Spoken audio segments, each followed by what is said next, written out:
Hi there, YouTube. Good morning. Just wanted to talk to you a little bit. I haven't given you an update on the shop in quite some time, but I have been in here working hard at a project. That's why I haven't really done any videos lately. My project, of course, is this Parlor guitar that I'm working on. And it's hiding under here. I'll show you that in a few minutes. Other things I wanted to show you, update you a little bit about the shop and other things. Got me one of these nice Lee Valley canvas aprons. If you can see right here, Lee Valley, it's got these pockets open from the side so the sawdust doesn't get down inside your pockets. So I'm really excited about that. It's got crosses in the back, so when you put tools and junk in here, it spreads the load out. Not so heavy. It's pretty good. The other thing about the shop, I've got a few old signs from a cowboy show we used to do that I'm putting up. I'm going to be putting up around the shop.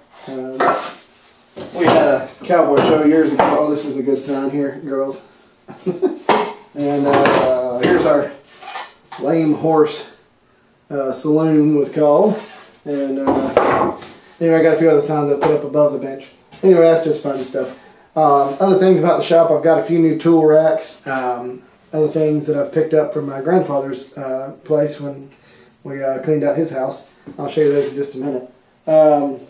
Let me go ahead and show you a little bit about what I've got done on the guitar. So here's what I have done so far on the body. Let me get it up real close where you can see this herringbone inlay there, and then you can see the edge purfling.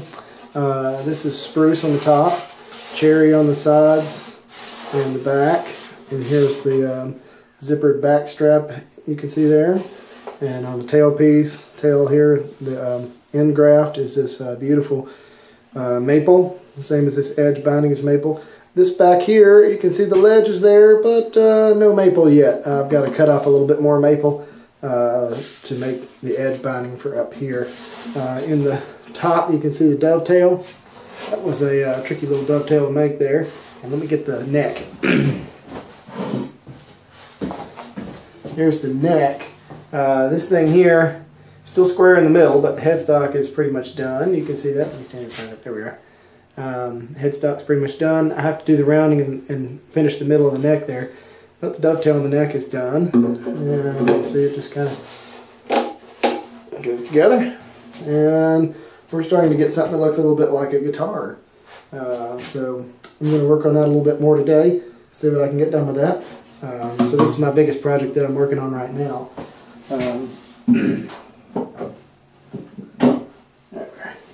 Let me show you a few other things that we've got going on here in the shop. I had some people ask me, how are you going to heat this place? Last winter I used a 110 volt heater, just like one of those space heaters. It took forever to heat the shop up, and it really only heated one small spot. I had to have it blowing on my back, and then you're freezing while you're trying to work. It's not good with sharp tools. So this time I got to thinking, we had some old heaters from when we had from the house that my father-in-law had up at his place, and he wasn't using them. They're 240 volt heaters. That tells you how old they are, because they haven't had 240 volt heaters in a long time. Nowadays they're 220 volt. In practical use, there's really no difference. It works just the same, just fine plugged into a 220 volt outlet. So I added a 220 volt outlet to the shop and put in the heater. It's 50 degrees outside. It started at about 50 in here, or say maybe 10 minutes ago, and it's up to 61 already. This heater is 3,000 watts, and it's putting out some major heat. Let me show it to you.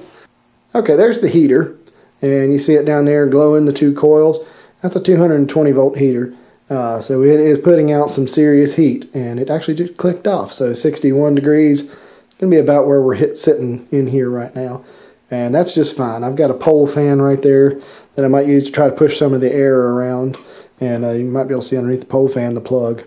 A few other things here. You can see right there, there is the tool rack I got from my grandfather's house. I've just thrown a few things in there. And you can also see my camera bag. And this old radio that I bought that I play some tunes on with my iPod right up there. And swinging around, there's that old dresser hiding back there. This is an old dresser I got from my grandfather's house too. It's in pretty rough shape. People that were renting the house were really messed it up pretty bad, unfortunately.